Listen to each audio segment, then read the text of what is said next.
Hey everyone, good morning, welcome back to my channel Puja's vlog. আশা করছি তোমরা খুব ভালো আছো, আমিও কিন্তু খুব ভালো আছি। তো চলে আসলাম নতুন একটি ব্লগের সাথে তোমাদের সামনে। তো তোমরা ব্লগটা দেখতে থাকো, আশা করছি তোমাদের ব্লগটা দেখতে ভালো লাগবে।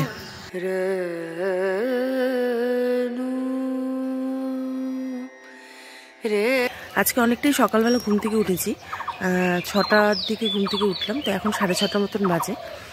তো আজকে যেহেতু বাড়িতে চলে যাব, তার জন্য মনটা আমার খুব খারাপ।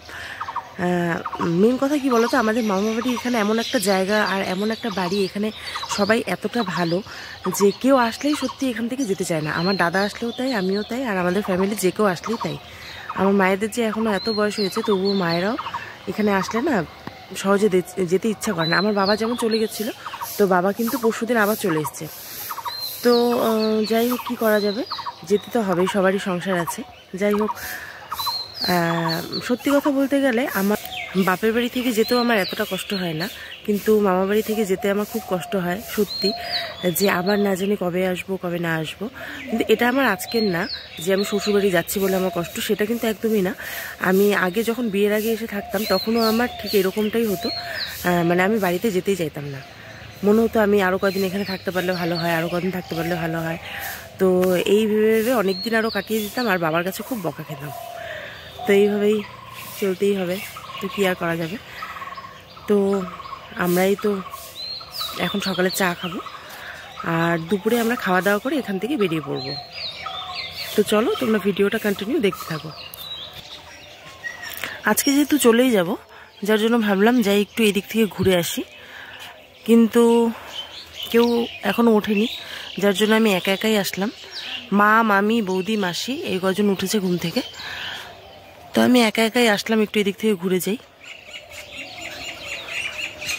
বৌদি গেল ওদিকে ঠাকুর ঘরে পুজো দিতে, আর আমি এদিকে চা বানাচ্ছি। এখানে হচ্ছে আমাদের দুধ চা, আর এখানে হচ্ছে গ্রিন টি। তো গ্রিন টিটা এখানে ঢেকে রাখলাম, আর আমাদের হচ্ছে দুধ চা। তো চলো চাটা খেয়ে নিই। চা হয়ে গেল রেডি। এই যে সবাই মিলে আমরা একসাথে বসে চা খাই মামাবাড়ি গেলে, তো এই জিনিসটা আমি ভীষণভাবে আমি বাড়িতে গেলে খুব মিস করি। তো এই একসাথে বসে চা খাওয়ার আনন্দটা আমার কাছে অনেকটা বেশি। তো আমি এটা বাড়িতে গেলে সত্যি বলতে খুব মিস করি, এই জিনিসটা আমি সবচেয়ে বেশি মিস করি।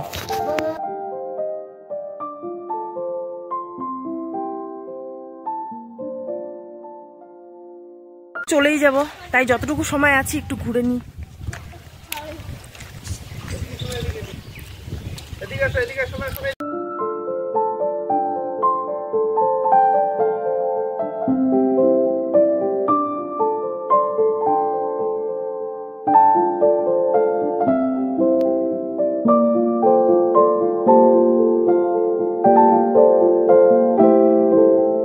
আর এদিকে দেখো লঙ্কা খেতে জল দিচ্ছে।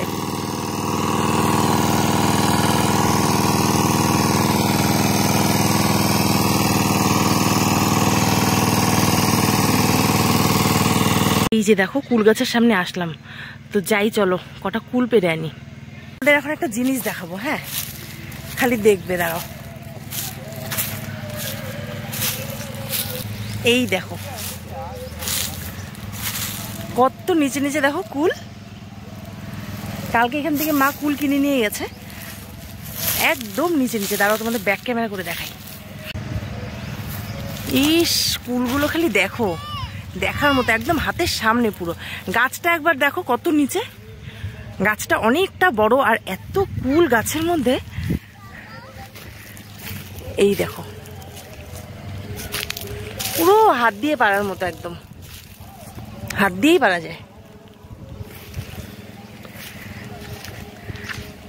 খালি ভাবি আমার বাড়ি যদি এখানে হতো, আমি সারাদিন এখানে এসেই বসে থাকতাম, সারাদিন কুল পাড়তাম আর কুল খেতাম। এই জায়গাটার মধ্যে একবার খালি দেখো, ইস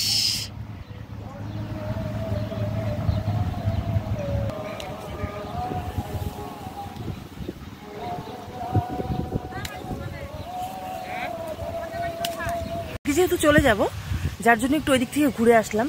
তারপর বাড়িতে আমি বেশিক্ষণ থাকতামই না, ওই যখন খাওয়ার সময় তখন মামি ডাকতো, তখন আসতাম, খাওয়া দাওয়া করতাম, আবার বেরিয়ে পড়তাম। তো বাড়িতে থাকতামই না বেশিক্ষণ, এইখানে সেখানে ঘোরাঘুরি, এই মাখা সেই মাখা খাওয়া, এইভাবেই আমার দিনটা কাটতো। এই যে বৌদি এখন বাবাকে করে দিল চা। এখন কিন্তু চা খাওয়ার কোনো সময়ই না, 12টা বাজে, কিন্তু বাবা বলছে চা খাবে, তো বৌদি বানিয়ে দিল বাবাকে চা। এদিকে রান্না বসিয়েছে বৌদি, এদিকে রান্না হচ্ছে। এই যে চলে আসলাম দিদির বাড়িতে, তো দেখি দিদি আর মা মিলে এখানে কি রান্না বান্না করছে। তো চলো ভেতরে যাওয়া যাক, দেখা যাক ওরা দুজন মিলে কি রান্না করছে। এই যে দুজন মিলে পুরো গল্পে ব্যস্ত। আর এই যে এখানে হচ্ছে কষা কষা মাংস। মাংসটা তো দেখতে দারুণ হয়েছে, আর আসলে আমার মা খাসির মাংস খুব ভালো রান্না করে। আসার সাথে সাথে পেয়ে গেলাম দেখো কষা মাংস। তো চলো খেয়ে নি। দিদি দেখো এই যে টাটকা টাটকা ধনেপাতা তুলছে এখন। তো দেখো কতটা সুন্দর পাতাগুলো, দেখা একটু রিঙ্কিদি। এই যে কত বড় বড় একদম পুরো টাটকা।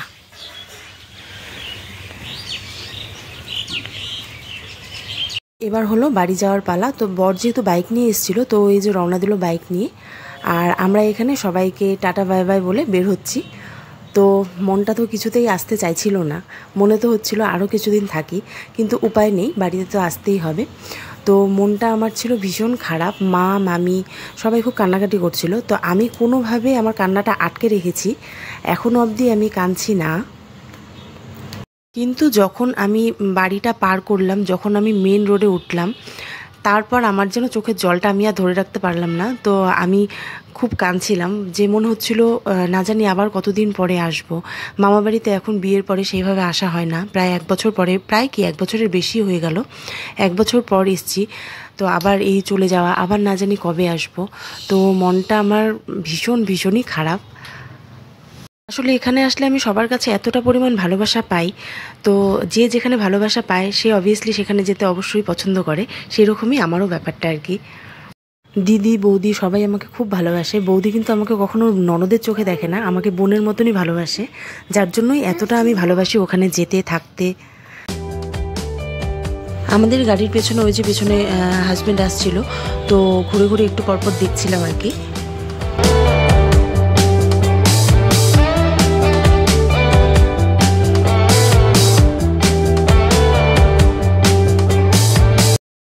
তারপরে যে চলে আসলাম বাড়িতে, বাড়িতে এসে চা বানিয়ে নিলাম।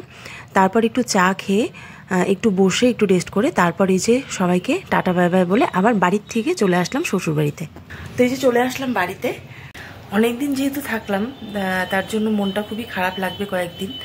তো ঘুম থেকে উঠেই যেন মনে হবে এই মনে হয় হলদিবাড়িতেই আছি আর কি, মামার এখানেই আছি। তো এরকম কিছুদিন মনে হবে, তারপর যাই হোক, তারপর আস্তে আস্তে সব ঠিক হয়ে যাবে। কিন্তু তো মাথায় পুরো দেখো তেল, আমার আসার পরে এত প্রচণ্ড পরিমাণ মাথাটা ব্যথা করছিল না, তো মা বললো যে তেল দিয়ে দিই। তো তারপর একটু তেল দিয়ে তারপরে একটু বাড়িতে আসলাম। তো কয়েকদিন মনটা খুব খারাপ লাগবে, কারণ অনেক দিন ছিলাম। তারপর বৌদিদের দিদিদের সবারই খারাপ লাগছে। যাই হোক, কয়েকদিন একটু খারাপ লাগবে, তারপর আবার ঠিক হয়ে যাবে।